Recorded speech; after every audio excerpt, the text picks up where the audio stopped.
3, 2, 1, siamo tornati, settembre andiamo. È tempo di migrare. No, è tempo di tornare. È tempo di viaggiare. È brava, questa sarebbe la rima giusta. Ecco qui. Vabbè, allora se avete voglia di viaggiare e volete ascoltare i nostri consigli o segnalazioni, ve ne do subito una. Festival Franciacorta in cantina. Già capito. Classico. Dal 19 al 21 settembre in Franciacorta, che è appunto la bellissima zona collinare tra Brescia e il lago d'Iseo, siamo in Lombardia, c'è il Festival Franciacorta in cantina, che sì, è per appassionati evidentemente del vino, ma non solo, perché ci vanno tanti anche alla scoperta di questo territorio. Per 3 giornate ci sono le cantine aperte e quindi grandi degustazioni guidate. Tu ci vai? Se posso ci vado. Tour dei vigneti, laboratori culturali e enogastronomici. Va bene. Si festeggiano anche i 35 anni del consorzio. Attento al diabete. Franciacorta, che è un fenomeno interessante. Attento al Va diabete. bene, vai avanti.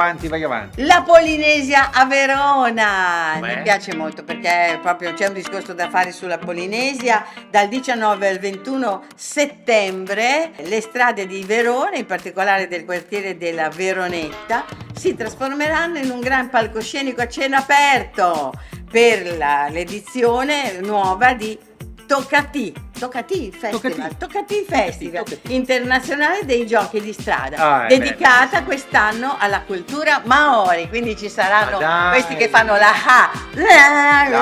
queste cose qui, ma non so, è stupendo, della Nuova Zelanda. Quindi ci saranno 40 artisti e performer maori che proporranno giochi tradizionali, danze eccetera eccetera, ma c'è molto da imparare. Non ci sono solo i mauri, ci sono anche tutte le altre cose, però questa è una cosa particolare. E a proposito di Polinesia, se voi andate su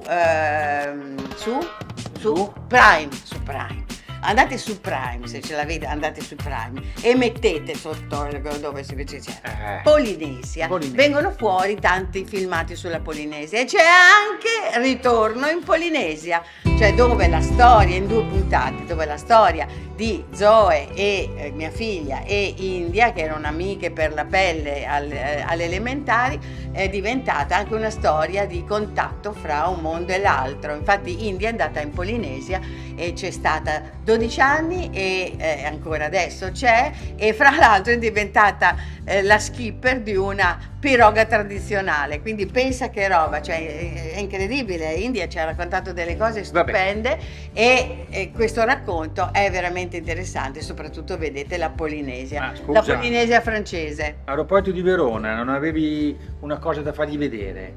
Abbiamo filmato. Sì. A proposito, qui Zoe è abbastanza piccolina e le abbiamo fatto fare Giulietta a Verona.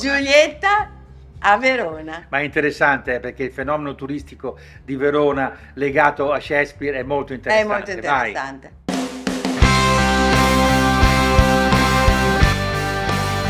A Verona c'è un sacco di roba meravigliosa da vedere, ma non c'è niente da fare. Per il mondo intero Verona è la città di Giulietta e Romeo. Siamo alla casa di Giulietta.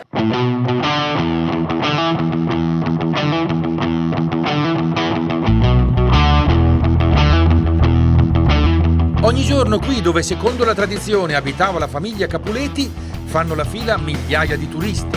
Toccare il seno della statua di Giulietta sembra che sia qualcosa che porta bene agli amanti, porta bene, insomma, comunque vuole dire siamo stati qui, abbiamo visto Verona, abbiamo visto la casa di Giulietta. Allora anch'io.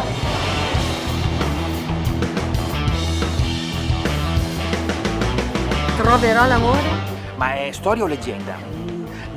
Non importa, la casa qui è una bellissima casa storica, originale, il balcone invece no, è un sarcofago che l'hanno appiccicato lì come scenografia. Il balcone! Eccolo! Il balcone è l'Oriente e Giulietta è il sole.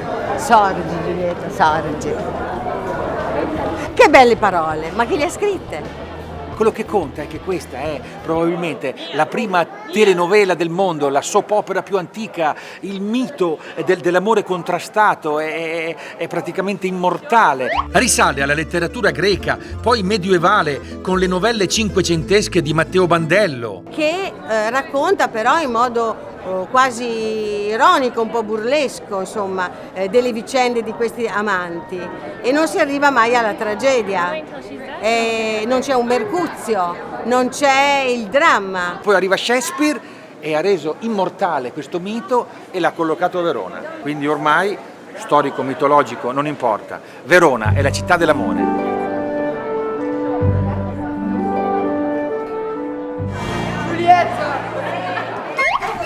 Sono qui? Nutrice, cara nutrice.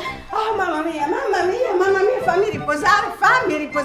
C'è un traffico, un caldo, c'è tutti i turisti per strada, tutti i turisti qua sotto. Veramente. Bene. Ma cosa ha detto Romeo? Ma ha detto Romeo, ma tu, Giulietta? Ma dimmi le notizie, cosa ha detto? Cosa ha detto? Le mie povere ossa stanche, lo sai che ho le ginocchia che non le sento più. Vorrei che tu avessi le mie ossa e che io avessi le tue notizie, dimmelo! Cosa ha detto? Bella questa cosa di Shakespeare, è veramente bella, no? Veramente bella. Nutrice, cosa ha detto? Mi sposa o no? Giulietta! Ah, Romeo, io sono andata a trovarlo e lui mi ha detto che veniva subito!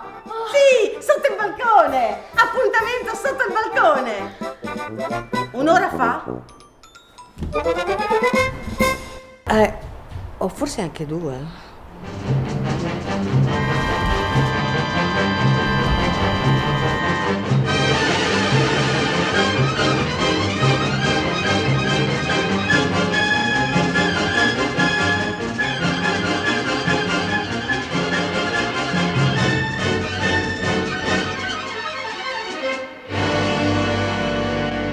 Dai, era carina. Sì, bellissimo, Giulietta e Romeo, e insomma fondamentalmente appunto la storia di Giulietta e quanto è ancora importante quella storia. Ma avete visto quanta gente c'era ed era qualche anno fa? Adesso è ancora peggio. Ancora peggio. Parliamo di overtourism. Sì. Ci sono alcuni comuni che cercano di metterci una pezza, ma vabbè. Allora, i butta dentro sono quelle persone che si mettono davanti a un ristorante, Dai, non magari dirmi un che ci sono i albergo, butta fuori. no. Allora, ci sono dei comuni che hanno fatto delle ordinanze Sì. contro i butta dentro. Hanno detto basta, non se ne può più. Per esempio, i comuni di Como, di Ischia e di Capri hanno fatto un'ordinanza antipetulanza, l'hanno chiamata. Multe e sospensioni a chi infastidisce i turisti. A Ischia in particolare anche i ristoratori devono stare attenti, perché possono esporre un solo menù fisso, dimensioni massime 70 x 50 cm, purché non ostacoli il passaggio e la visibilità delle altre attività. Perché insomma l'overtourism è l'overtourism, in più ci sono quelli che esagerano. Vai avanti. Ma visto che basta con la fatica, la vita troppo difficile, per fortuna a un certo punto si diventa pensionati. Beh. Però diventando pensionati c'è sempre il rischio dell'ospizio, dell'essere Ma allora, nella casa di ricovero. C'è tristezza. Allora, un fatto incredibile che deve essere riproposto secondo me ovunque, soprattutto in Italia, è questo. Dal Fatto Quotidiano si viene a sapere che in Gran Bretagna è nato il primo eco-villaggio per anziani. Dai? Sì, come vivere la terza età in simbiosi con la natura. A progettare la comunità è stata l'architetta Anna Thorne, che ha intrecciato due temi d'attualità: l'invecchiamento della popolazione e i temi dell'impatto ambientale. Dai. E ha progettato la comunità di Colchester, che ospita abitanti che hanno dai 60 agli 80 anni. Spero che ci siano poi anche dei giovani magari che fanno dei lavori, insomma. Tutti avevano lo stesso dilemma: in vecchiaia sono gli altri a gestirti, e non volevamo questo per il nostro futuro. bellissimo. Non volevamo finire in ospizio, in residenze di anziani, eccetera. Quindi oggi abitano in case costruite in modo ecologico, ci sono pochissime auto condivise, una gestione assolutamente eco, per cui l'acqua viene riciclata, eccetera. Hanno usato risparmi, venduto case, impegnato fondi personali e l'ultima fase della loro vita l'hanno trasformata in una scommessa per fare quello che volevano. Non un declino, ma una dolce vita collettiva solo per una tribù dai capelli bianchi. Vabbè, la tribù dei capelli bianchi, in questa bellissima riserva.